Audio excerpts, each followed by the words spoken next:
Tensions between the United States and Russia are rapidly escalating. Moscow is breathing fire after U.S. forces seized a Russian-flagged oil tanker in the North Atlantic. The vessel, Marinara, formerly known as Bella One, was boarded and detained under a warrant issued by a U.S. federal court.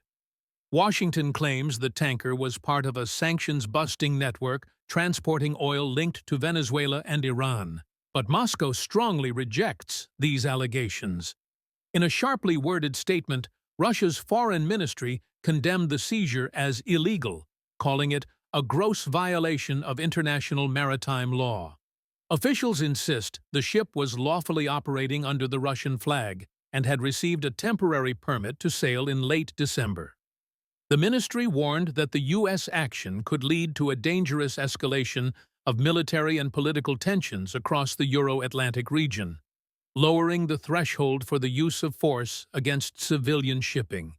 Russia also demanded the immediate release of the vessel, humane treatment of its crew, and their safe return home. Hawkish voices in Moscow are now calling for action. Some officials have urged Russia to deploy naval assets to protect vessels belonging to its so-called shadow fleet. There are reports that Russian naval forces, including a submarine, were operating nearby during the seizure, further heightening concerns. Despite the heated rhetoric, the Kremlin remains silent. President Vladimir Putin has not yet commented publicly on the incident. The White House has also declined to respond to Russia's accusations. Experts say Moscow has limited options. Former U.S. officials argue that Russia's legal claims are weakened by its own actions in Ukraine and the vessel's temporary registration status. Meanwhile, footage released by the U.S. Department of Defense shows Coast Guard cutter Monroe shadowing the tanker during the operation. American authorities say the ship attempted to flee after refusing to comply with boarding orders. Now, another line has been crossed.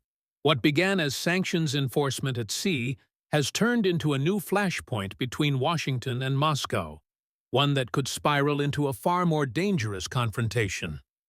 Global attention is now fixed on the North Atlantic, as the standoff enters an increasingly volatile phase.